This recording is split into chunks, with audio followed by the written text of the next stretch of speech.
Hey Rob, I just wanted to tell you a little bit about this so that you understand how it's configured in case you disassemble or need more information.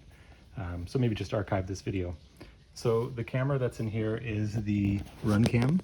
You can see it in there. And what I've done is I've passed these silicone wires through a hole that I drilled in the casing so that it is, I wouldn't say it's waterproof to like 100 feet or anything, but it's waterproof in the sense of splash, etc. And then what I've done is the power, video, and ground come through to a servo connector. Oh, just disconnect that for a second. And the video cable, the video signal, the yellow, goes on the inside, not the front, but goes facing the back. And you can see there's a servo connector waterproofed in there as well. So you want yellow going towards the back. That way your ground and signal aren't reversed. You can't actually burn anything there, I don't think, because I made sure that the power still goes in through the middle. It's just you'll get no signal on the video. So push it in, now you got connection to here. Battery just Velcros on top. Any 3S will do. Connect to an XT60 there. Motor is a 480. It's got a 40 amp ESC sitting out on the side in the prop blast for some cooling. And we've got the Pagoda antenna on the video transmitter there. In here is basically just the connections for this guy, and it's passed down through, there's a box in here that hold the all the connections really for this stuff, as well as for the ESC. You can see it goes inside the I don't know what to call that, the pod, let's say, at the top. There's a 3D printed extension I added here just to mount the motor a little bit higher, and that gave me the opportunity to use a larger, so a high thrust prop rather than a high speed prop, because I wanted fine adjustment on speed while you're snorkeling around. You can always take that off and go to a different motor should you want, you know, faster speed, smaller pitch, whatever. Any of those things are fine. With it mounted high, what I find is it's always a trade-off like anything, right? So you get really nice, fine, low-speed performance for snorkeling around, but if you hammer on the throttle from nothing, there's enough of a moment arm here that it's going to push the bow down into the water a little bit. So if you're going to want to go fast, that's no problem, but spool up slowly to give the plane, or sorry, to give the boat a chance to get up on top of the water. Don't just hammer the throttle, because this being up high like this does kind of push the nose down a little bit. All the servo connections back here are potted for waterproofness to go into the hull. So the hull should be basically sealed. I 3D printed this guy here too, in order to prevent water intrusion into the box, but still give you easy access. If I just wiggle this, this is basically a cover that fits onto this lip here.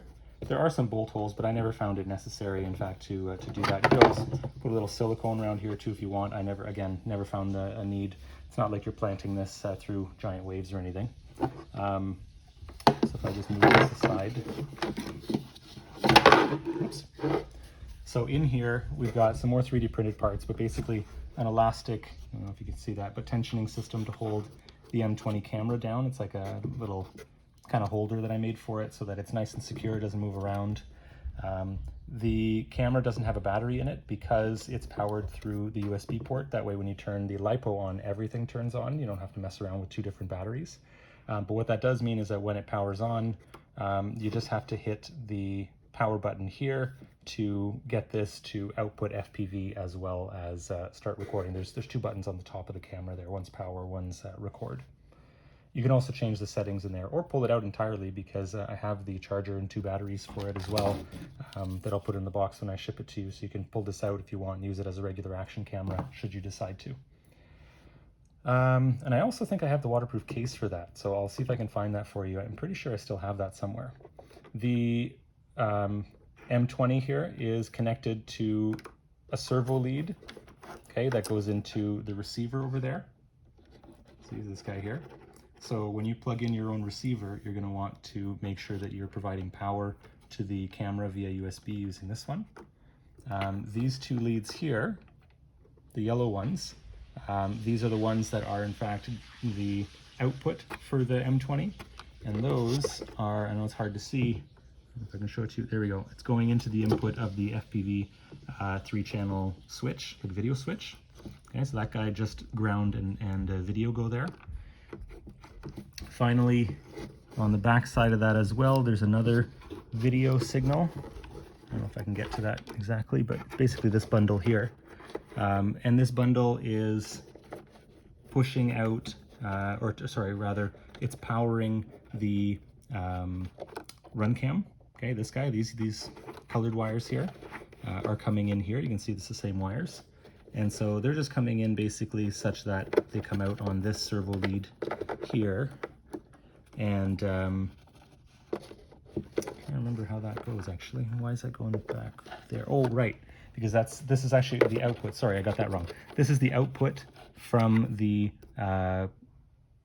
video, and that's going back here, right? So it's heading that way because it comes back up one of these to go to the video transmitter. Sorry, I got that wrong. That's what that lead is doing. The other input is, of course, the run cam, which is really hard to see, but back here, see there's two yellow-black pairs. The other one is the run cam coming through. And the only thing that really is kind of in this bundle that I should point out is there's a red wire here that's feeding individually. That becomes the red wire here, okay, for the run cam. And that's just, of course, providing 5 volts to the run cam. Okay, so power is through here. That's why I bundled that together, because it's really just video and ground plus I grabbed the 5 volts off of it in order to feed it to the run cam. So that's basically all that is. What else do you need in here? So this is the servo that runs, of course, the rudder that's back here. And as you would expect, that just goes into one of the channels there. And this guy here, you can see it just pigtails directly to the receiver as well, because this is what tells this which video to be looking at. So it's just basically an RC channel that switches the cameras.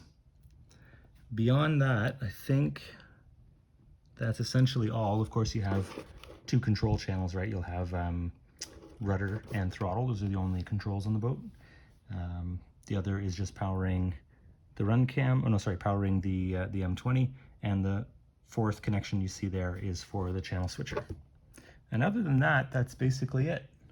It's worked well for me, and I've really enjoyed using it, but I just don't use it much anymore. I do kind of more snorkeling than anything else, a little bit of scuba, so I tend to not use this. This was just a fun winter project. I thought, oh, I wonder if that works. Sure enough, it works really well. So if you want an easy thing to throw off the side of the boat, or if you fish, or just want to go along shore and see what's there and just kind of toss it in, putter around, see what's down, it works surprisingly well. I guess the only other thing I can show you is, of course, underneath. This is all, it looks a little bit messy, but it's actually pretty good. In person, you'll see it's a lot better than what the camera's showing here. But basically, that's all marine epoxy in order to really make sure that's a good tight seal and it doesn't produce too much drag so that you can still cruise around with the boat. Anyways, that's it. And if you have any questions, please do let me know.